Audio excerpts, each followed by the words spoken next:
It was just another Saturday for James, who, as usual, was standing before the grave of his deceased wife. However, something disturbed him. Other flowers were appearing at the site, left by someone unknown. Determined to solve this mystery, James was about to uncover the truth when someone approached and said, "Do not come back here anymore." Hello, my friends. I am Linda, and this is Linda's Love Stories. I hope you enjoy this story. James adjusted his shirt for the 10th time while looking at his reflection in the bedroom mirror. His tired eyes and the wrinkles around them told a story of pain and guilt he had carried for 3 long years. He took a deep breath, grabbed the car keys and left the house, ready for another routine Saturday. The drive to the flower shop was familiar, every turn and traffic light etched in his memory. Upon arriving, the doorbell announced his entrance, and there was Danielle, as always, gently smiling behind the counter. "Good morning, James," she greeted, her warm tone contrasting with the melancholy he carried. "The same as always?" James nodded, a small forced smile on his lips. "Yes, please. The white roses." While Danielle prepared the bouquet, James observed the shop. The aroma of fresh flowers filled the air, bringing a momentary peace. The walls were decorated with photographs of elaborate arrangements, probably Danielle's work. He always admired her talent with flowers. "Here it is," Danielle said, handing him the carefully wrapped bouquet. "I hope you have a good day, James." He thanked her and left, feeling Danielle's gaze on his back. She always wondered about the story behind that man, so devoted and so sad. The cemetery wasn't far away. James parked the car and walked among the tombstones, his heart heavy with each step. Reaching Alice's grave, he knelt down, placing the fresh flowers. "Hi, Alice," he whispered, his voice choked with emotion. "Another Saturday here with you." James stayed there, lost in thoughts and memories. The day was sunny, but for him it always seemed cloudy. Hours passed, and when he finally stood up, his joints ached from the time spent sitting on the cold ground. The following week, the scene repeated itself. James entered the flower shop, but this time, something in his expression made Danielle hesitate. "James, is everything okay?" she asked, worry evident in her voice. He paused, considering the question. Today marks exactly 3 years, he said, his voice almost a whisper. Danielle rounded the counter, approaching him. "I'm sorry, James. It must be a tough day for you." "Yes, it is," he replied, feeling the weight of the words. "Sometimes I wonder if it will ever get easier." "You can't blame yourself for what happened," Danielle said softly. James looked at her, surprised by the insight. "But I do have a share of the blame," he admitted. Danielle guided him to an armchair positioned in the corner of the shop, offering him a coffee. "Do you want to talk about it?" she asked gently. James hesitated for a moment, but feeling the need to vent, he began to recount. "When I received a job offer for a year-long project abroad, Alice begged me to refuse, asked me to stay and to fight for our marriage, which was going through a difficult time. I thought that time apart might be what we needed to breathe, to find each other again after some time away. But on the night before I left, Alice told me with tears in her eyes that for her this was the end." He stopped, the pain clear on his face, and continued in a low voice. "She said that by accepting that proposal, I was choosing work over our marriage. I thought I was doing what was best for both of us, for our future. I thought a year away would do us good." James clenched his hands, feeling the guilt deeply rooted. "That year was worse than I imagined. Communication became increasingly difficult. The calls were short, and her words grew colder. She was distant, and I tried to convince myself that it was just the distance talking, that when I came back, everything would be fine." He paused to breathe, the pain of reliving it weighing on his voice. "On the day I was to return, she called me. She said she would pick me up at the airport, that we needed to talk. I think she wanted to reconcile, that everything would go back to normal, but She never made it. The accident happened before she could find me. Danielle listened attentively, her heart aching for the pain she saw in James's eyes. "You couldn't have known, James," she said softly. "Accidents happen. It wasn't your fault."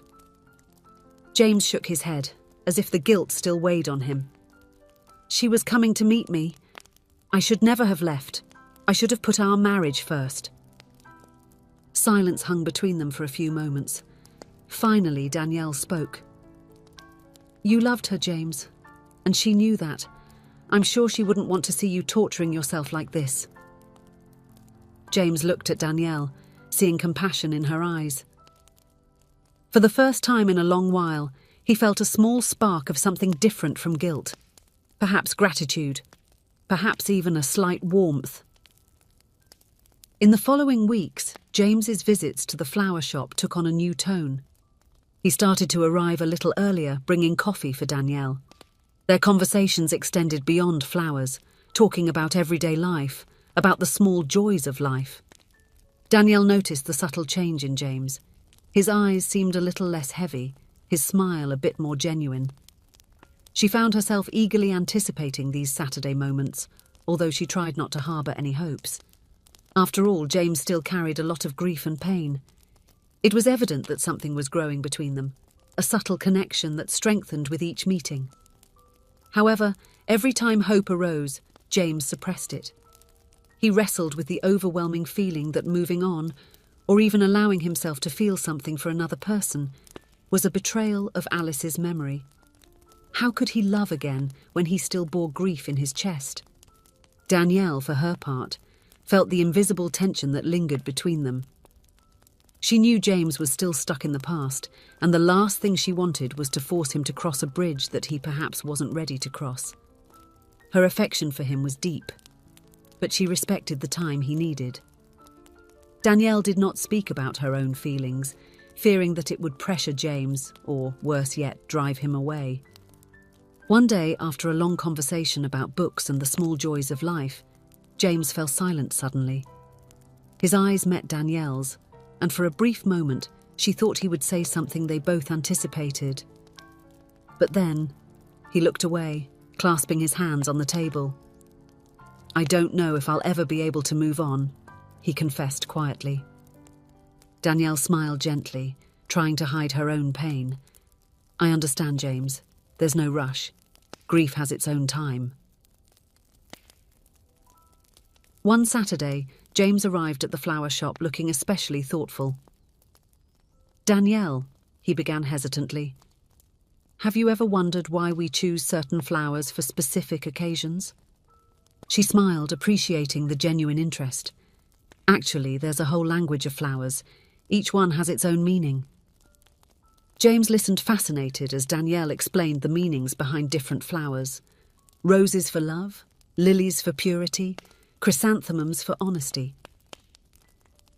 Time flew by, and when James looked at the clock, he realised that he was late for his visit to the cemetery. "Sorry, I made you late," he said, a little embarrassed. Danielle shook her head. "Don't worry. It was a pleasure talking." As James headed to the cemetery, he reflected on how his visits to the flower shop had become a bright spot in his week. Danielle brought a light that he hadn't realised had been missing from his life for a long time. Arriving at Alice's grave, James noticed something different. There were fresh flowers there, but they were not the ones he had brought the previous week. Intrigued, he wondered who else might be visiting Alice regularly. In the following weeks, James began to pay more attention. There were always fresh flowers on the grave, in addition to the ones he brought. He assumed they were from Alice's mother, although he found it strange that he had never met her there. One day, determined to solve the mystery, James arrived at the cemetery earlier than usual. From a distance, he saw a male figure leaving flowers on Alice's grave. Intrigued and a little apprehensive, he approached. "Excuse me," James called out, making the man turn around. "Are you the one who always leaves flowers here?" The man with a gentle appearance and tired eyes nodded. "Yes, it's me. My name is Arthur." "Who are you?" James asked, confusion evident in his voice. How did you know Alice? Arthur hesitated for a moment, then took a deep breath. James, there is something you need to know. James's heart raced. What do you mean? Alice and I, we were friends, but it wasn't an ordinary friendship, Arthur explained softly. We fell in love. James felt as if the ground had disappeared from under his feet. What? But how? When? Arthur placed a comforting hand on James's shoulder. It was during the year you were away. Alice was struggling a lot with the end of the marriage, with the lack of communication. We met by chance and became friends. Over time, the feelings grew. James staggered, sitting down on a nearby bench. Arthur sat next to him, giving him space to process. But we never, Arthur continued. Alice respected you and your marriage very much. She knew she needed to settle things with you first. Then why was she going to pick me up at the airport that day? James asked, his voice trembling. Arthur sighed. She wanted to talk to you in person. Alice had decided to ask for a divorce. She thought you deserved to hear it from her, face to face. The words hit James like a punch. All these years he had imagined Alice was going to reconcile with him. The reality was completely different. Why are you telling me this now? James asked, feeling lost. Arthur looked at him with compassion. Because you need to know the truth, James. You need to free yourself from this guilt you're carrying. Alice had moved on, and she would want you to do the same. James remained silent for a long time, trying to absorb everything. Finally, he looked at Arthur. Thank you for telling me. It must have been hard for you too. Arthur nodded. It was, but Alice always spoke well of you. She wanted you to be happy, James. The two men remained there, strangely connected. When Arthur got up to leave, he turned to James one last time. Don't come back here, James. You need to know that Alice wouldn't want to see you tied to the past. She wanted you to live, to be happy. James watched Arthur walk away, feeling a mix of emotions he couldn't name. He stayed there for hours, replaying every moment of the past 3 years, seeing them in a new light. When he finally got up, the sun was already setting. James looked at Alice's grave one last time. Goodbye, Alice, he whispered. Thank you for everything. On the following Saturday, James entered Danielle's flower shop. She greeted him with a warm smile, already heading towards the white roses. Actually, James gently interrupted her, today I would like something different. Danielle looked at him, surprised. Sure, what would you like? James smiled, a genuine smile that lit up his eyes. How about a colourful bouquet? Something that represents a new beginning. Danielle felt her heart race. I have exactly what you need, she said, moving to create a vibrant and lively arrangement. When she finished, James took the bouquet and handed it to her. Danielle, he said, a little nervous, would you like to have dinner with me tonight? Danielle's face lit up with a radiant smile. I would love to, James. As they left the flower shop together, James felt a weight lift from his shoulders. For the first time in 3 years, he was looking to the future, not the past. If you enjoyed, please give it a like and subscribe to the channel. Leave a comment with a number from 1 to 5 to let us know how much you liked the story. Also, watch the video that is currently on your screen. See you soon.